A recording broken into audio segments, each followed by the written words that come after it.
Gabón Guztioi, muy buenas noches, señores y señores. Dentro del ciclo de charlas organizado por Eusko Ikaskuntza, nos corresponde hoy tratar el tema de la romanización en Euskal Herria.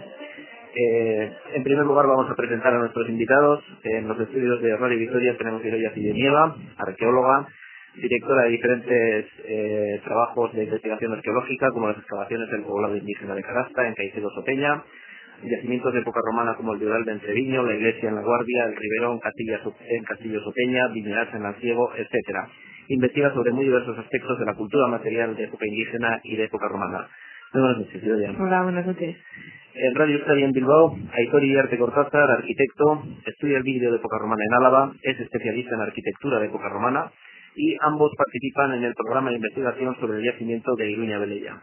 Aitor, ¿qué hay? Buenas noches. Hola, buenas noches Eliseo, buenas noches Idoia. Buenas noches.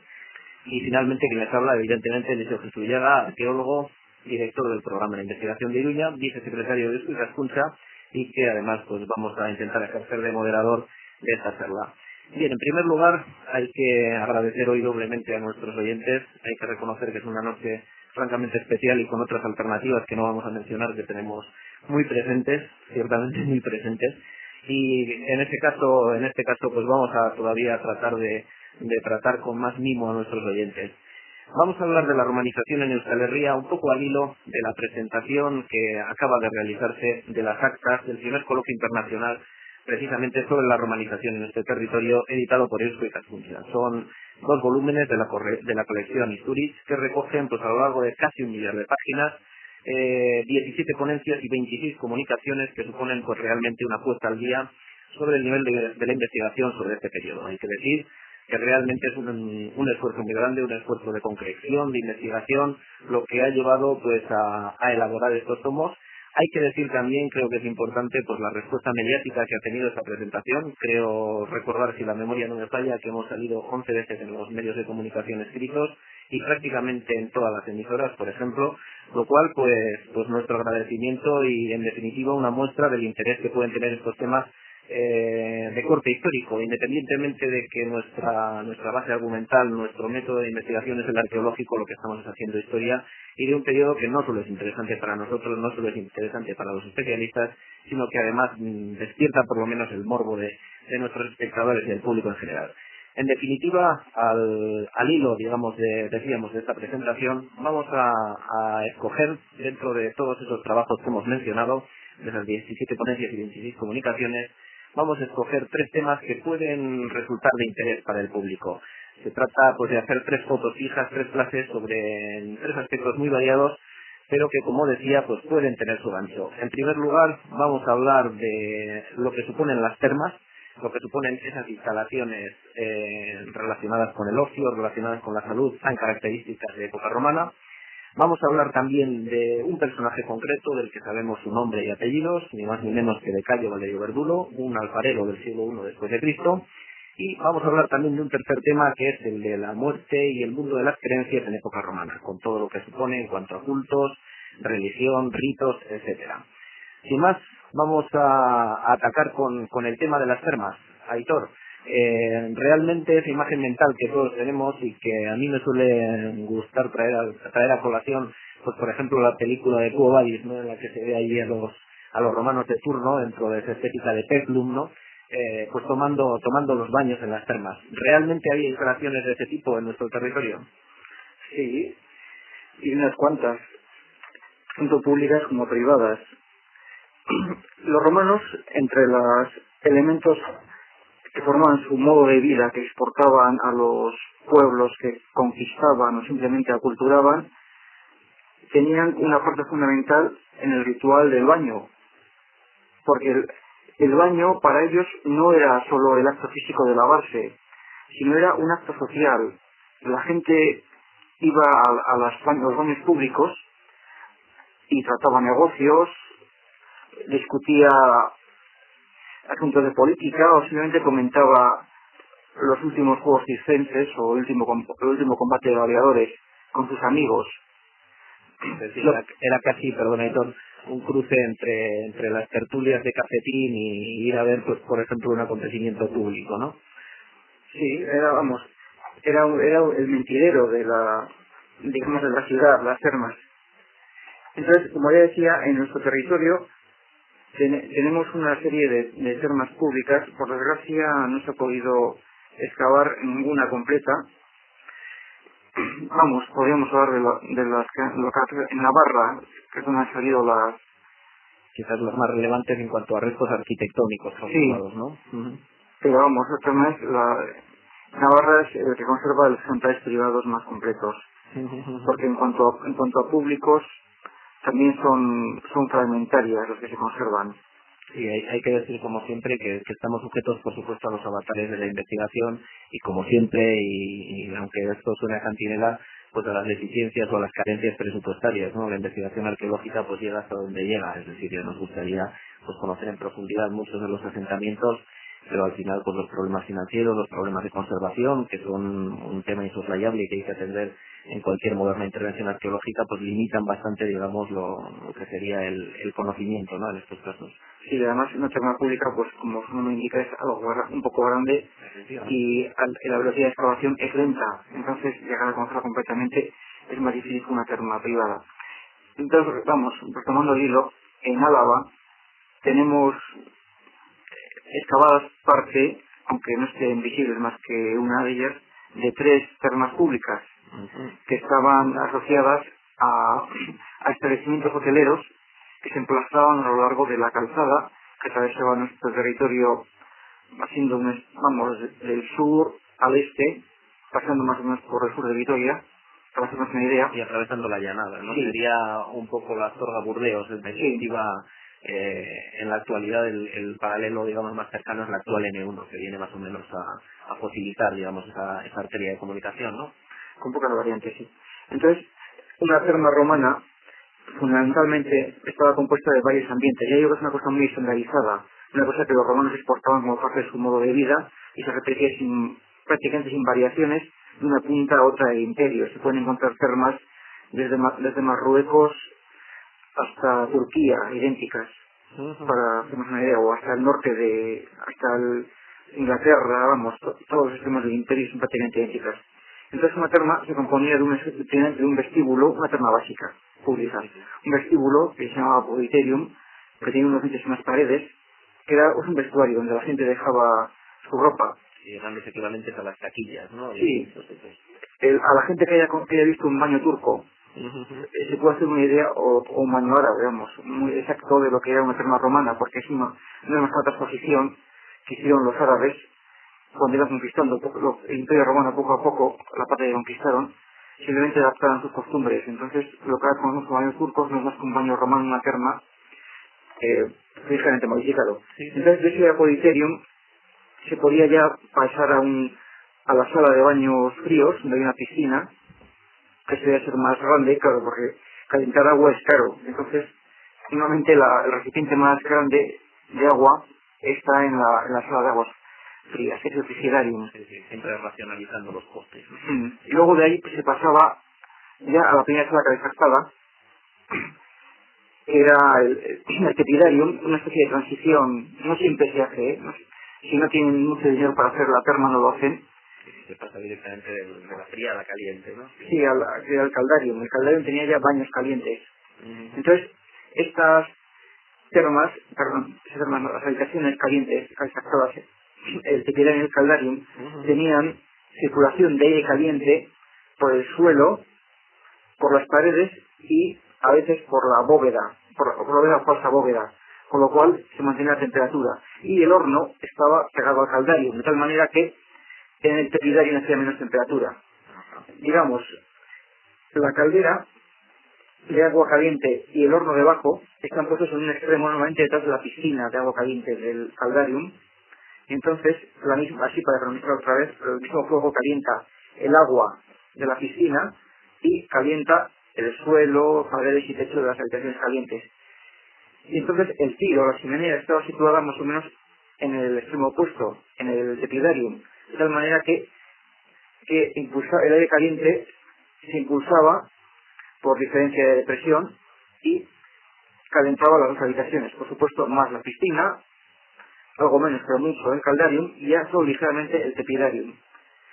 Y luego, también para terminar de racionalizar los costes, casi normalmente el agua que se iba a todas estas instalaciones pasaba a ser el agua corriente que limpiaba las letrinas, que es la fórica o letrina, que es todo el último elemento que se debe configurar en una terma, aparte de un patio porticado para hacer ejercicios, incluso en algunas ya muy especiales, muy ricas, una especie de habitación de sudar, una sauna.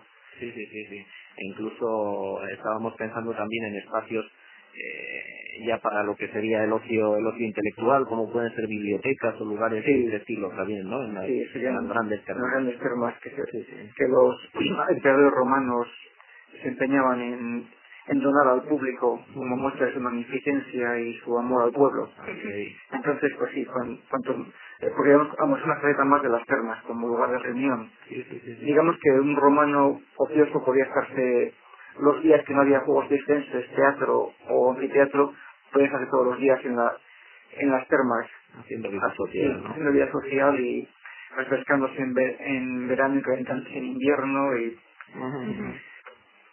Bien, iba a pensar a nuestros oyentes que son unas instalaciones, y no falta razón, ciertamente sofisticadas, ¿no? Que permiten, pues efectivamente, como has dicho, ¿no? El tomar, refrescarse, el calefactarse en invierno, quizás lo más adecuado para este clima, ¿no? Porque ahora que estamos en verano ya no nos acordamos tanto, pero lo cierto es que vivimos en una zona climática y supongo que bastante parecida a lo que sería en época romana, en la que ciertamente se agradece la calefacción en invierno, ¿no? Un invento que parece tan moderno, bueno, y que de hecho es tan moderno, o su aplicación es tan reciente. Sí, digamos, en nuestro país lo conocemos es el nova más de la técnica constructiva romana. Ahora pasar a detallar un poco cómo son las habitaciones calientes constructivamente. Ajá. Sí, porque otra cosa muy interesante de las termas es toda la serie de material constructivo especializado, ¿no? Que se asocia a ellas y que muchas veces son los indicios a través de los que sabemos que hay una terma aunque ella en sí esté arrasada, ¿no? Sí, los suelos calientes, lo que ahora ha sido un equivalente a la gloria de los suelos castellanos, exacto, sí. Pues eso conlleva una serie de materiales de ladrillo fabricados y diseñados en proceso para hacerlo. Normalmente se solía, para construir una habitación calefactada, había que excavar por debajo del nivel del suelo. Crear una cámara inferior. Sí, se hacía un suelo de hormigón, normalmente con caídas, para que el agua de la condensación fuera al canal de desagüe, ese famoso que he hablado, que recoge todas las aguas y las suele llevar a la letrina, y de ahí a las alcantarillas municipales cuando las hay, claro. Y si no, pues a donde se pueda. Y bueno, entonces sobre ese suelo se colocaban normalmente columnitas formadas por ladrillos cilíndricos hasta conseguir más o menos 1 metro de altura. Sobre esos ladrillos se colocaban grandes ladrillos de unos 60 por 60. Pero sí. Sí, literal. Sobre los cuales se ponía una colada de hormigón y encima de ella el pavimento, mosaico o mármol, o en casos menos favorecidos, pues simplemente el mismo mortero, el mismo hormigón pulido. Pero no solo eso, el aire también circulaba por las paredes. Entonces, quizás eso sea lo más espectacular, ¿no? Digamos, de estos antiguos sistemas. Y lo que solo nos llega en Ross, por desgracia, al menos en Álava. Porque en alguna de las termas que comentaré luego rápidamente se conservaran, por lo menos cuando se excavó, las columnitas, se llaman pilas, prácticamente completas, al menos en las zonas pegando a las paredes. Entonces, en las paredes había que dar cámaras de aire. Entonces, esas cámaras de aire se conseguían en Álava con, otros sistemas. Hay verdaderas filas en el resto del Imperio Romano, en muchas zonas, verdaderas filas de tubos cuadrados.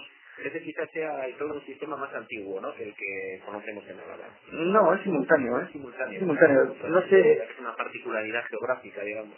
Realmente no sabemos por qué les impulsaba a hacer una cosa u otra. Porque en el siglo I o II tenemos aquí en Álava haciendo las cámaras con unas prisas, una serie de tubos que son utilizados erróneamente con tubos de traída de agua, que se pegaban a la pared mediante una pila de mortero, o incluso un gran clavo, y sobre esos tubos, no sé si es difícil explicarlo, hablando, que servían como separados. Colocados unos separados perpendicularmente en la pared, y sobre ellos se colocaban otra vez unos ladrillos prácticamente bipedales que eran mucho más delgados, puesto que no había que pisar sobre ellos. de tal manera que quedaba una cámara pues de unos 10-15 centímetros sobre entre la pared y la falsa pared. Y esa es una cámara continua, además. Sí, es continua. Y sobre esa falsa pared, ya por fuera se revocaba con mortero y nuevamente pues se pintaba o en casos más lujosos se ponía el mármol.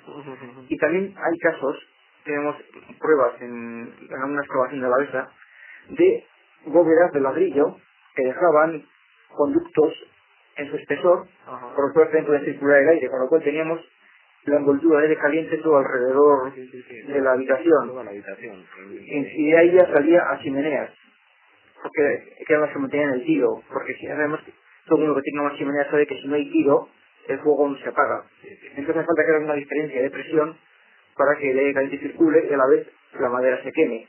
Porque esas termas, los romanos no usaban el carbón de piedra, usaban como máximo el carbón vegetal y probablemente en las termas era leña, lo que llamaban. De leña, sí, ¿verdad? En la habitación caliente el calor del suelo podía llegar a tal grado que se han encontrado en lugares nórdicos donde se conservan los materiales orgánicos, sandalias como zuecos de suela de corcho o de madera gruesa, como de 6 o 7 centímetros, para andar por las termas sin quemarse los pies. Prácticamente como las suelas de las Spice, ¿no? Para que sea... Sí, muy a la moda. Entonces la gente circulaba desnuda por las termas, pero no descalza, para no quemarse los pies. Y entonces, bueno, ya para culminar, como ya he dicho, en Álava han salido restos de termas excavadas asociadas a los hoteles que estaban jalonando el camino de Francia, Astorga, Burdeos, que se llaman mansiones. Entonces la primera que tendríamos entrando desde Burgos sería la de Cabriana, que está más o menos en término de comunión, pero cerca de Miranda. Allí, pues, en las excavaciones del siglo XVIII encontraron 2 piscinas calefactadas de 4 por 5 metros cada una, que estaban forradas de mármol. Pero por desgracia no se excavaron entonces más restos de estas termas.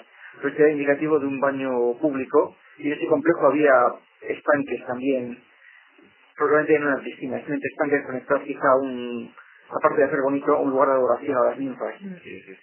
Luego siguiendo, ya toparíamos con Iruña, pero aunque nos han aparecido elementos de estos latericios indirectos, pues habían incluso vidrios de ventana. Otra cosa que mencionar es que las termas, para mantener el calor, hacía falta cerrar las ventanas. Y en Álava también tenemos indicios de que lo hacían con vidrios. Son indirectamente, como el vidrio de ventanas caro, es un indicio también de haber siempre en una terma. Y después, pues ya estaríamos cerca de Vitoria, a Sierra Vide, yacimiento desaparecido, que está más o menos por donde cae ahora, por la calle. Pues precisamente en la misma calle Salvatierra. Eso, la Sierra Vide. La zona del Batán. Sí, ahí había una rotonda que es donde correspondía a la antigua gravera, prácticamente en el mismo lugar. Está destruido, salieron también fragmentos de elementos de partes cámaras de aire y algún resto de columnas que indicaba que tenía algún pórtico columnado la terma. Las termas más completas excavadas y todavía son visitables son las del pueblo de Arcaya. El yacimiento se llama Otasibarra, pero bueno, está en Arcaya, está en los intereses ir a visitarlo. Está en el término municipal de Vitoria, sí, está en un estado de degradación grande, pero bueno, cuando se excavaron estaba casi conservada en alguna zona toda la altura de la suspensura, de las pilas estas que hacían la cámara de aire en el suelo.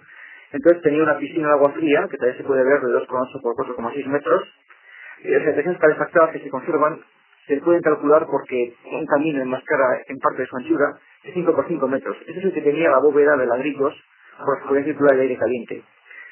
Luego en Alegría, aunque no están excavadas, han aparecido restos en un sitio que se llama Angostina, de otro que es muy pequeño, que está siendo termal, pero que sin duda era público, relacionado con una mansión, un hotel. Y bueno, ahí en su día hicimos unos sondeos y realmente parecía que estaba ya la cosa bastante afectada por el arao.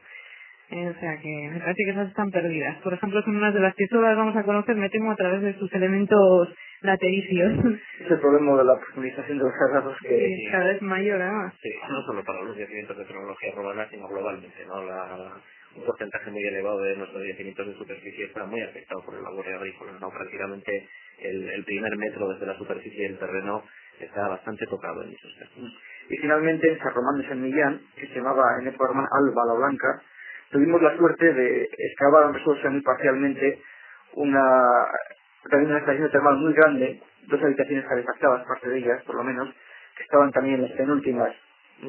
Para hacerse una idea, tenían en la parte que pudimos reconstruir y a expensas de que tuvieran piscinas, que alguna la tendría en algún ábside, vamos a entendernos, una excrescencia de la habitación rectangular. Sí. Tendrían 6,5 por 8 metros cada una de ellas, lo cual implica, y tenían bóveda de piedra y paredes de sillería, implica abovedar, insisto, 6,5 metros de luz. Sí, estamos hablando de una superficie, pues yo no sé si incluso algunas de las termas de Pompeya andan por ahí, ¿no? En cuanto a superficie abovedada, por ejemplo. Y teníamos, se podía recuperar parte de los ladrillos, la primera hilada justo de los ladrillos que sujetaban, hacían las columnitas y sujetaban el suelo, el falso suelo. Para que se hagan una idea, estábamos excavando pues el hormigón ese de base en la zona excavada sobre el suelo. Todo lo más que había llegado la poco a poco. Y también aquí pues estarían por toda la parafernalia de elementos de cámaras en paredes, incluso las bóvedas serían algunos fragmentos de dovelas, de toba, para aligerar el peso. Entonces aquí pasa una cosa curiosa, las termas tuvieron una vida muy larga, se construyeron en el siglo I y se mantuvieron en uso quizás hasta principios del V, finales del IV después de Cristo. Pero en unas condiciones muy precarias. Detectamos que en unas secciones calefactadas tenía el suelo hundido, que sería probablemente la que tenía el horno. Y entonces, para poder poner en funcionamiento la segunda habitación, que todavía tenía su cámara intacta, tuvieron que habilitar un horno de fortuna en el paso de aire de una cámara a otra. Y bueno, un aspecto único, me olvidé antes de comentar de las termas, que no es lo menos importante, es conseguir todo el agua para abastecerlas. Claro. El único sitio donde se ha detectado algo al respecto es en Arcadia, donde salió un pozo. Y ese pozo, pues, como se ha visto en otras termas, por ejemplo en Pompeya, antes de que les conectaran un acueducto, cosa que no sé si tenemos la fortuna de ver en Álava, digo porque probablemente no existía ninguno, pero bueno, nunca se puede saber del todo. Tenía que abastecerse, por supuesto, no sacando el agua a cubos, sino con algún tipo de noria. Está claro que un agua a cubos no basta para llenar las piscinas. No, me temo que... Así que tendrían ahí algún esclavo o algún burro dando vueltas, aunque todo ese tipo de instalaciones se desintegran y no dejan ningún rastro por el paso del tiempo. Por ejemplo, también en Iruña pensamos que las termas públicas estaban pegando al río, también por ese tema del agua. La disponibilidad de agua, precisamente. En las termas gastan mucha agua, y aunque se usen mucho, ya digo, de un ambiente a otro y luego las letrinas, pues al final falta sacarlo de algún sitio. Sí, incluso hay termas, no sé, igual me tenéis que corregir, pero me suena en Cataluña, ¿no?, que aprovechan lo que sería la piscina de agua fría, que es el propio mar, vamos, en el Smuns, ¿no? Sí, aunque quizás eso fuera ya una sofisticación, una depravación de ricos, porque los Smuns es un palacio tremendo, entonces puede que les diera tenían 3 termas, y una de ellas estaba en la playa, entonces apeteciera tomar baños de mar. Eran noticiosos. Muy bien, Aitor. Pues ya hemos visto que efectivamente hay toda una serie de esas instalaciones termales seguramente tan espectaculares en su momento y que gracias precisamente a la investigación arqueológica pues están un poco saliendo a la luz, ¿no? Algo tan emblemático de época romana como pueden ser precisamente las termas. Sí, vamos, como los McDonald's para los americanos. Efectivamente. Vamos a tratar también, me vais a permitir hablar ahora de un personaje concreto, ¿no? Hemos visto pues un aspecto que es el tema arquitectónico relacionado con las instalaciones balnearias, con las termas. Vamos a hablar ahora de una persona con nombres y apellidos que quizás pues también pueda tener su interés, ¿no? A veces la arqueología puede llegar, digamos, al conocimiento directo, en fin, entre comillas, ese directo, de determinados personajes que no fueron necesariamente los que hicieron también, entre comillas, la historia, ¿no? Estaría por un lado la gran historia fáctica, con los emperadores, con los gobernantes y demás, pero a veces la arqueología, como decía, permite llegar a esas parcelas de la vida cotidiana e incluso, pues en casos muy afortunados como este que vamos a comentar, a conocer el nombre realmente de uno de estos personajes. Se trata ni más ni menos que Cayo Valerio Verdulo, un alfarero que decíamos que había vivido en el siglo I después de Cristo. Bien, en primer lugar tenemos su propio nombre. Bueno, como puede verse, tiene el tria nomina, es decir, el nombre y los apellidos que reflejan su ciudadanía romana. Y por otra parte, su nombre, la tercera parte de su nombre, que sería el equivalente a nuestro apellido, Verdulo, está haciendo referencia a su origen. Es decir, no nos cabe la menor duda de que se trata de un ciudadano de origen indígena, un bárdulo, que sería una de las etnias que habitaban precisamente el territorio del País Vasco. Ni más ni menos que convencionalmente gran parte del territorio guipuzcoano y el oriente alavés. Precisamente una dos de las termas que mencionaba antes Aitor en el relato, Alba en San Román de San Millán y Tulonio en Alegría de Álava Dulantzi, corresponden precisamente a dos de las civitates, dos de los establecimientos, vamos a decirles urbanos, o a dos de los establecimientos que corresponderían precisamente a este grupo, a los bárdulos. Entonces, como decíamos, tenemos un individuo que en su propio nombre ya está hablando de un origen indígena, un individuo que llega a la ciudadanía romana y un individuo que se establece como alfarero. Se establece como alfarero y realiza, como luego veremos, pues un tipo de producción muy concreta. Cayo Valerio, a través de su producción, sabemos que está trabajando como fechas extremas, entre el 14 después de Cristo y el 79, es decir, su vida útil, vamos a decirlo así, se mueve entre los reinados de los emperadores Tiberio y Vespasiano. Nos preguntaremos qué es lo que fabricaba este hombre. Bueno, ni más ni menos que una variedad muy concreta de lo que sería todo el utillaje, la vajilla de mesa. Había una variedad muy concreta de vajilla de mesa que era lo que en la investigación arqueológica se denomina cerámica de paredes finas. Sí, igual interesa explicar un poco de qué se trataba, a qué corresponde ese tipo de producción. En general, y para decirlo de una forma muy simple, se trata de vasos destinados a beber. Son vasitos muy finos. Lo de paredes finas responde precisamente a la denominación convencional, porque las paredes, digamos, de estos vasitos, de estos vasos, pues son en algunos casos realmente finísimas, ¿no? Pueden tener pues 1 milímetro, por ejemplo, en la variedad, por ejemplo, de cerámica de paredes finas denominada cáscara de huevo, como su propio nombre indica, es para reflejar esa extrema fineza, ¿no?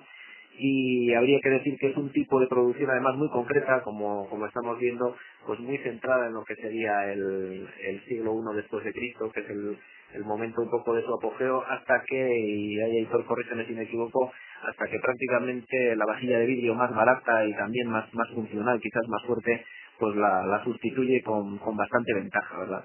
Sí, vamos, la entrada del vidrio, como ya comentamos en nuestro programa, pues se produce en plan fuerte hacia la época final Tiberio Claudio, época Flavia, que también ya coincide con la escena de la producción de Valerio Cardulo. Y la verdad es mucho más vistoso el vidrio, aunque no se puede negar que estas cerámicas de paredes finas son tremendamente atractivas. Estas que imitan un acabado metálico, o los que tienen un engobe arenoso, o todo tipo de protubencias, o las de Mateo de Cardulo son probablemente de las más bonitas, ahora vas a comentar. Sí, yo creo que se puede decir, sin riesgo de equivocarse, que se trata quizás dentro de la cerámica de paredes finas, pues junto con la denominada cerámica de Aco, por el nombre de su fabricante que aparece impreso en los vasos, pues junto a esas, pues prácticamente una de las producciones decoradas a molde más espectaculares de todo lo que fue el imperio, ¿no? Y tenemos pues la circunstancia de que esta producción está centrada pues muy cerca de nuestro territorio. En concreto se fabricaba con seguridad en unos talleres situados en la zona de Calahorra, Pradejón, en la actual comunidad autónoma de La Rioja.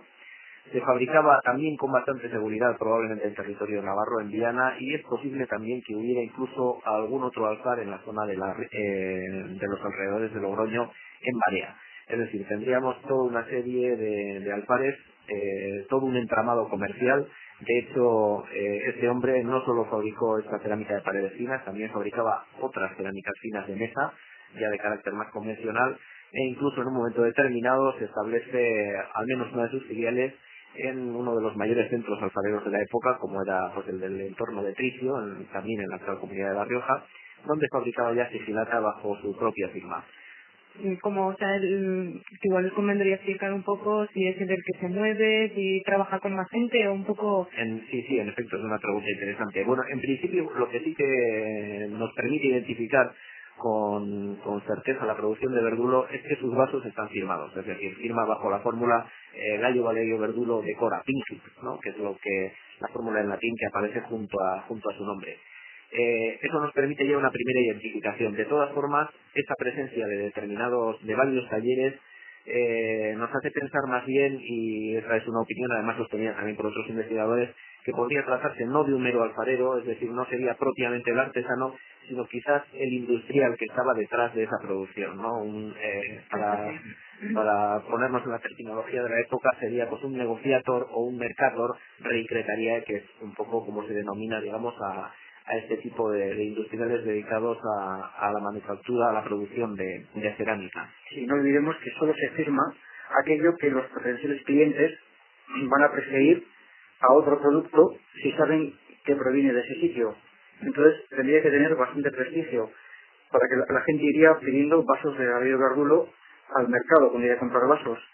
Porque si no, si vas a competir en igualdad de condiciones con otros y tu nombre no significa nada, no mantienes el coste económico de firmar los vasos. Sí. Está claro que la producción de Valerio era ciertamente de gran calidad. Hay que decir que en su inmensa mayoría está decorada a molde, decorada con escenas interesantísimas que nos reflejan juegos circenses, nos reflejan la celebración de festividades del calendario romano. De hecho, incluso se ha pensado que prácticamente toda su producción decorada a molde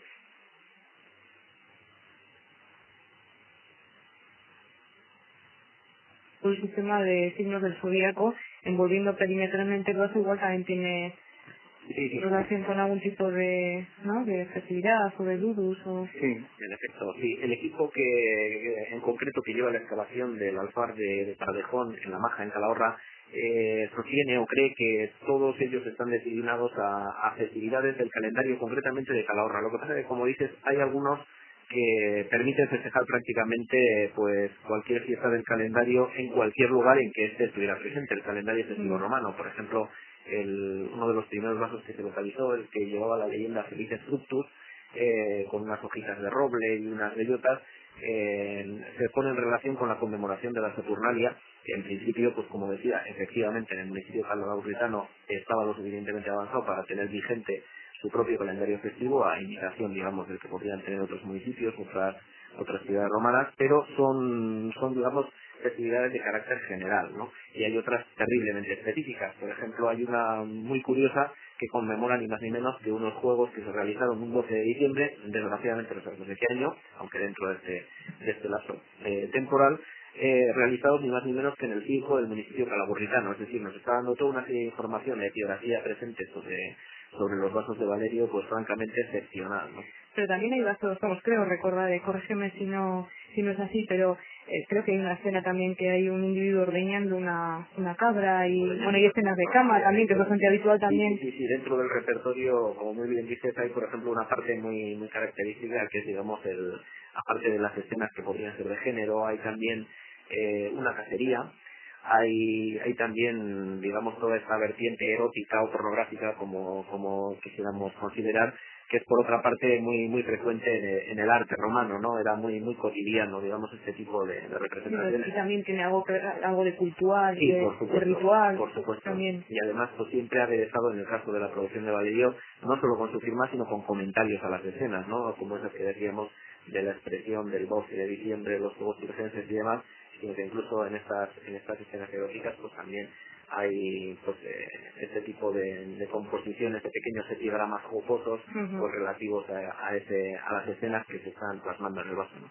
Y de todas formas, Valerio es un artesano, un negociator, bueno, que no solamente distribuye en el entorno, digamos, del área de Calahorra, del Alto Ebro, sino han aparecido vasos también creo recordar en Zaragoza, en sitios un poco alejados, que exportaría o... Sí, desde luego lo que sí que está claro hoy por hoy es que su distribución alcanzaba prácticamente a todo el Valle del Ebro. Sus puntos extremos podrían ser muy bien, pues por ejemplo, pues la zona de Viana, el Alto Ebro ya con una extensión probablemente que alcanzaría por lo menos a la Rioja Alavesa, y el otro punto extremo sería Tarragona, que es pues prácticamente a la salida del Valle del Ebro, donde se han encontrado, digamos, productos de Valerio, ¿no? Es decir, siempre se pueden explicar diciendo, hombre, pues son ciudadanos que han estado presentes, son individuos, perdón, que han estado presentes en esos juegos celebrados en Calahorra y que han podido llevar como recuerdo los vasos hasta su lugar de origen. Podría ser, pero también por la distribución, pues también es posible que el mercado fuera más amplio, ¿no? Que fuera realmente una distribución más amplia. Pero en principio, la vigencia, digamos, de esta producción es un marco regional relativamente extenso, no todo el Valle del Ebro, como decíamos. Sí, vamos, y los productos comerciales de ese tamaño pequeño, esa versión del Imperio Romano de parte a parte, el ir de Viana o Calahorra a Tarragona no es ninguna hazaña, es vamos, una cosa totalmente razonable. Sí, siempre hemos dicho lo mismo, ¿no? Que las redes de comercio, que si llegaron realmente por vía de un intercambio o que fueras un visitante a Calahorra que se lleva los vasos como recuerdo, realmente eso lo que muestra es que las redes de distribución y comercio están funcionando, vamos, sin problemas. Sí, en pleno rendimiento y un poco además en la mejor etapa, ¿no? En todo el periodo antiimperial, que es quizás el de mayor estabilidad en cuanto a mercados, en cuanto a redes de comunicación y demás, ¿no? Que es cuando está funcionando nuestro amigo Cayo.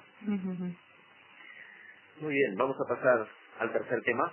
Vamos a entrar un poco después de este flash sobre la vida de Cayo Valerio, este indígena, este ciudadano romano de origen indígena que tenía esta producción tan especial, tan excepcional. Vamos a pasar ahora a tratar otro tema que puede tener un gancho, que puede tener por sus connotaciones todo aquello que se relaciona con la muerte, con las creencias, con los cultos en época romana. En primer lugar, nos gustaría saber un poco, quizás, qué ocurre también con la etapa indígena, ¿no? ¿Qué supone, digamos, la llegada de la cultura romana en cuanto a cultos, en cuanto a rituales, con el momento anterior, ¿no? ¿Es un cambio traumático que se produce? Pues realmente, y a la luz de los conocimientos y de los datos de que disponemos ahora, nosotros consideramos que no. Realmente, si algo es la cultura romana, es bastante sincrética, dejaba hacer, digamos, muchas veces se recubren lo que son creencias, lo que son rituales, lo que son deidades con nomenclatura romana, pero dejan traducir en realidad un fondo que ya existía, ¿no? Desde luego, los mayores datos siempre los tenemos en el entorno del ritual funerario, que es un ritual desde luego de tipo cultural. Entonces, bueno, conocemos que en la Edad del Hierro había una dualidad ritual. Por un lado estaba el ritual aplicado a los enterramientos de los niños, que, bueno, eran inhumados en el interior de las casas.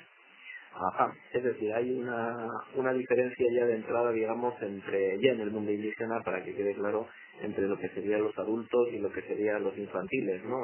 Sí, en los poblados sistemáticamente esta cronología estamos encontrando en las casas, en el entorno de las casas, a niños que eran inhumados y que, bueno, rondaban sobre todo la edad de perinatal, que llamamos nosotros, es decir, en el entorno del nacimiento, pero que hay niños también de más edad. En el caso del poblado de Hacha, por ejemplo, se encontraron 2 casos de niños que habían llegado a 2 años y habían sido inhumados en relación a ámbitos de vivienda y siempre al interior de los poblados.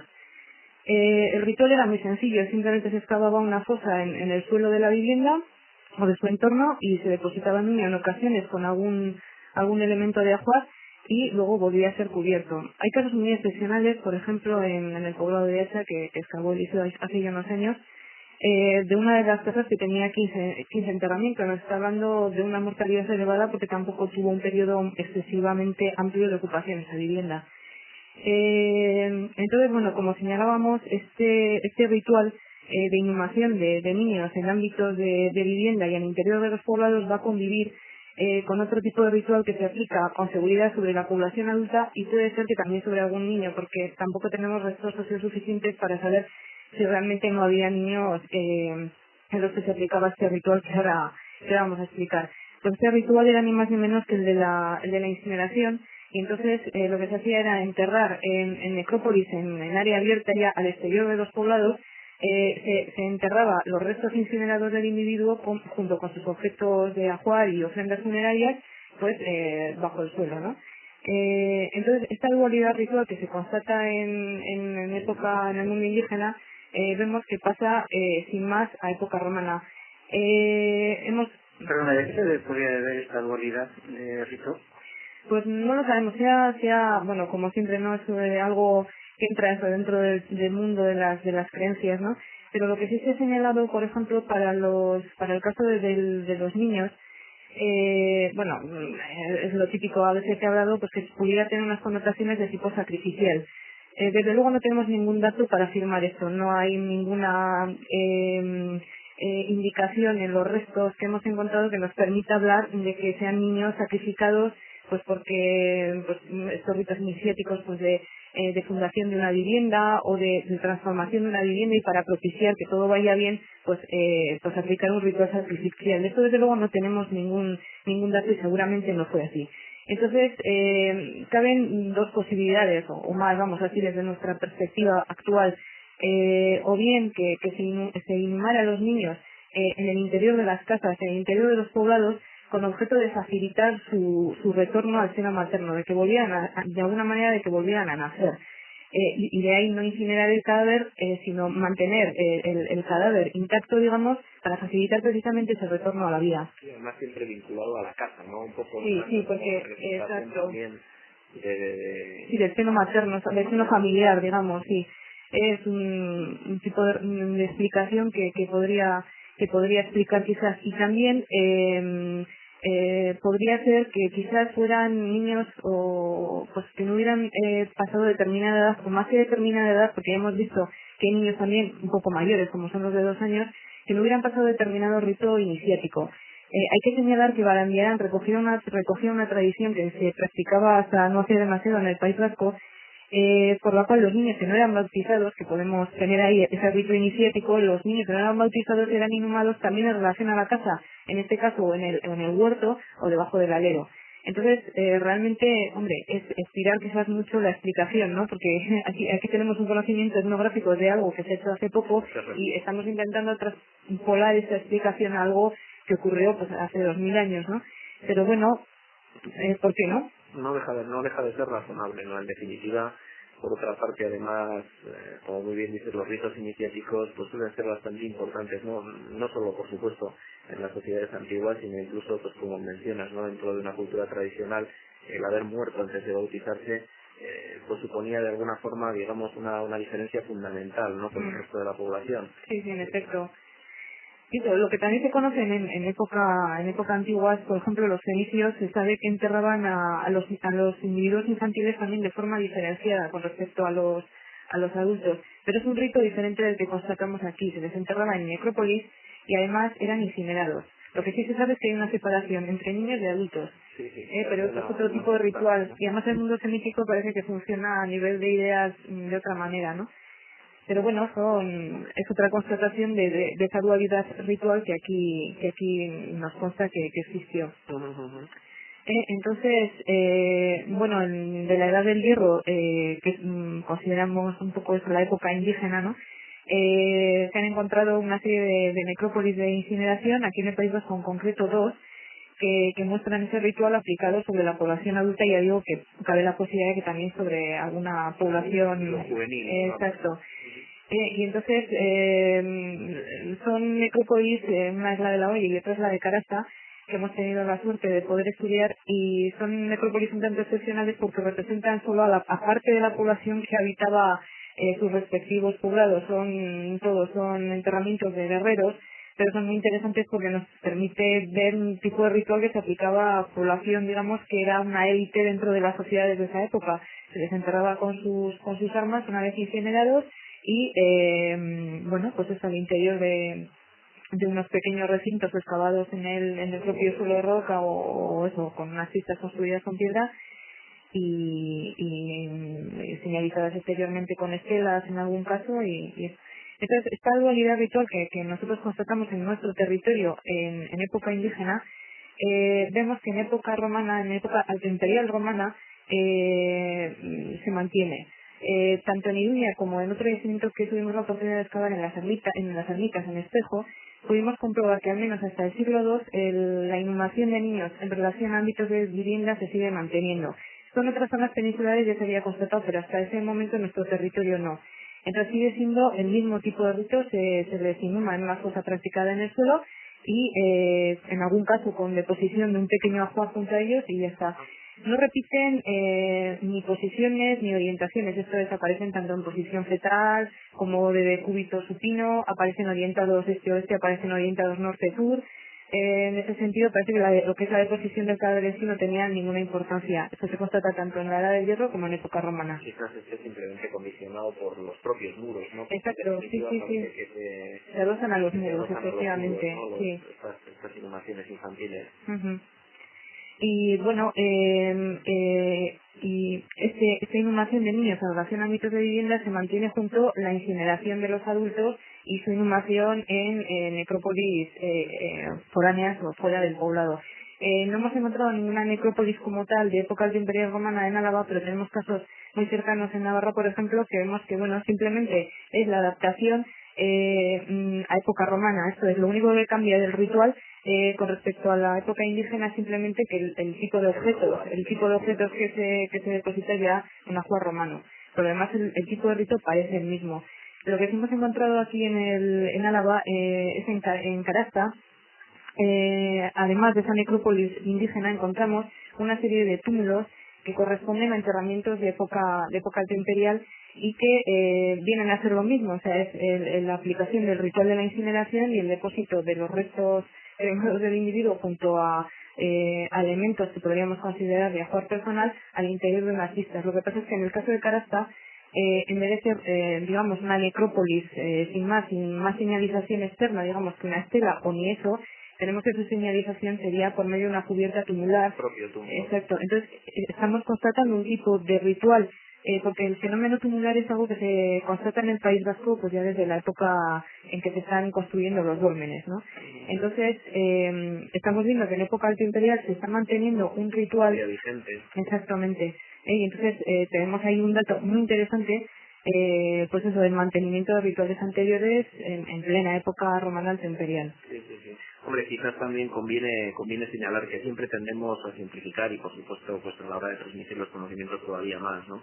Que hablar de romanos por aquí, romanos por allá, claro, realmente lo que tenemos es fundamentalmente las propias poblaciones indígenas que lo que hacen es pues recibir la cultura romana, una interacción entre lo que sería esa cultura indígena o esas culturas indígenas mejor, porque parece incluso que hay diferentes estadios en todo lo que sería el territorio que estamos considerando entre esas culturas indígenas y la cultura romana y un producto, digamos, pues, específico, pero que en definitiva siempre teniendo muy presente que son en definitiva los indígenas los principales sujetos de la romanización, ¿no? Sujetos activos y pasivos. Sí, los romanos exportaban, como he dicho antes, un modo de vida.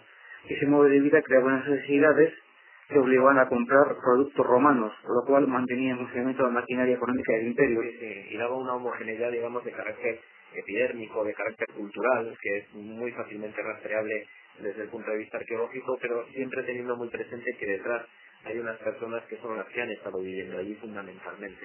Sí, vamos a ver, desde luego las gentes que están enterradas en los túmulos de Carasta, las gentes que están inhumando a sus niños en sus viviendas en Iruña o en las ermitas, no son más que planta mediterránea. Sí, no son más que los sucesores de aquellas gentes pues que habían habitado en la olla o en el poblado de Hacha o sea, exactamente, o sea, simplemente pues aportan a sus enterramientos pues una flor que estaba de moda en esa época y ya está. Muy bien. Y bueno, también ellos pensarían que eran romanos. Sin duda. Que es una parte fundamental después de conquistar bien por las armas, es conquistarle la cabeza. Y que se sienta orgulloso de esa parte del Imperio Romano. Sí, desde luego. Y para esos impuestos. Desde luego mucho más sofisticado que el sistema americano en Vietnam, ¿no? También a veces tendemos a identificar quizás demasiado el proceso de romanización como un proceso, digamos, de carácter bélico. Evidentemente ellos en parte así, si consideramos pues por ejemplo todo el marco peninsular o todo el marco europeo, hay procesos de conquista muy espectaculares, como puede ser la guerra de las Galias, por ejemplo, ¿no? Que supone la incorporación, digamos, de forma violenta o de forma forzada a lo que sería el imperio. Sin embargo, si nos metemos en esta zona ya tenemos toda una gradación, ¿no? de incorporación, en definitiva, y considerando lo que hoy es los territorios del actual País Vasco, el proceso o la incorporación, digamos, al mundo romano no es precisamente de carácter bélico fundamentalmente, ¿no? Sino que es, digamos, un proceso quizás también más paulatino o ligeramente más tardío y que lleva al final pues a esa adopción, digamos, de ese modelo. Bueno, y lo que sí, antes, porque ya se nos está acabando el tiempo, simplemente señalar que lo que sí que hay un cambio radical en los rituales funerarios ya es en época tardía, y en relación posiblemente ya a, digamos, a un a una ola que es general a todo el Imperio Romano. No hay que perder de vista que ya a partir del siglo IV ya se empieza a instaurar el cristianismo y es muy posible que alguna relación tenga con el hecho, y es que cambia el ritual funerario. Se constata en otras zonas puntualmente en épocas anteriores, pero a partir del siglo IV se empieza a implantar ya lo que es la inhumación, tal y más o menos tal y como la conocemos en la actualidad, de cada individuo inhumado en su sarcófago, en su ataúd. Y bueno, es muy posible que ese cambio de ritual funerario desde luego implica un cambio de mentalidad, porque si algo es importante ese ritual funerario, y sobre todo en la antigüedad, pues eso, es muy posible que vaya de la mano de un cambio de mentalidad, y es muy posible que vaya en relación con el cristianismo. Y en relación a ello, pues empieza a haber ausencia ya de ajuares en las tumbas, con excepción de algunos cementerios que sí que se han localizado ajuares. Y bueno, eso ya es otra historia, pero lo que sí tenemos es uno de esos cementerios con ajuares precisamente junto a Cabriana, vinculada a Cabriana, que bueno, se le ha vinculado a todo el horizonte de lo que se llamaban las necrópolis del Duero, que se suponía que tenía que ver con gentes militarizadas de procedencia foránea.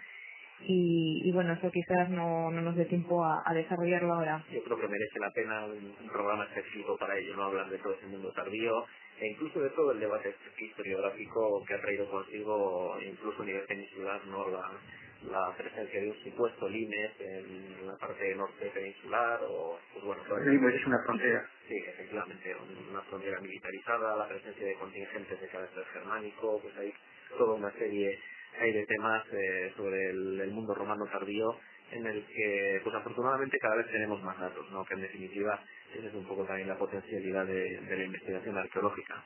Y para finalizar, lo que sí que vamos a proporcionar a nuestros oyentes es pues un pequeño recorrido. A veces estamos hablando aquí de sitios, a veces se nos pregunta ¿y qué se puede ver, no? Realmente de estos restos, de estos artefactos y tal. Hombre, en una propuesta muy breve y muy sencilla, pues por ejemplo tendríamos una doble digamos propuesta, valga la redundancia. Por un lado, una visita a una serie de museos emblemáticos y por otra a una serie de yacimientos. En cuanto a los museos, pues recomendamos, y aquí me podéis apuntar lo que queráis. Evidentemente hemos hablado, por ejemplo, de la producción de Valerio Verdulo. El mejor sitio para ver estos vasos de Palestina tan excepcionales y muchos otros restos de cultura material romana es el Museo de Calahorra. Aunque tiene un horario un poco especial, es pues plenamente recomendable para nuestros oyentes. Siguiendo con esta línea de museos, por supuesto, la visita al Museo de Arqueología de Álava con su renovada exposición, precisamente correspondiente a época romana, en la que se puede ver pues una muestra bastante cumplida de lo que sería la cultura material de estos momentos, las cerámicas, los artefactos. Sorprenderá a alguno de los visitantes por la modernidad de algunos de los artefactos metálicos, por ejemplo, de estos momentos. Y finalmente, en cuanto a estos museos, hay otros muchos, pero esta por supuesto es una elección personal.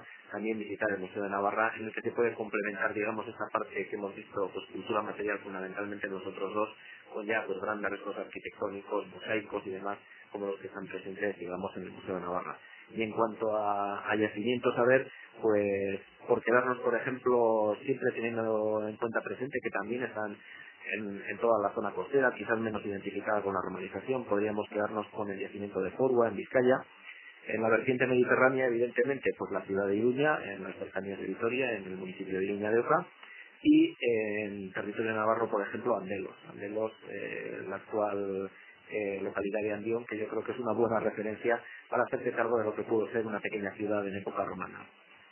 Sí, en Mendigorría. Exactamente, en Mendigorría. Para definir el municipio. Y sin más, y creo que se nos acaba el tiempo, pues simplemente agradecer hoy, creo que doblemente, a nuestros oyentes su paciencia o su atención a este programa, y pues simplemente emplazarles a las nuevas entregas de estas charlas propiciadas por Eusko y Castilla Sociedad de Estudios Vascos. Decir también, pues prácticamente esperando que se nos agoten en los últimos segundos, que estas actas que mencionábamos al principio están ya disponibles tanto en las propias oficinas de Eusko y Castilla como en las librerías especializadas y en la dirección de internet de Eusko y Castilla.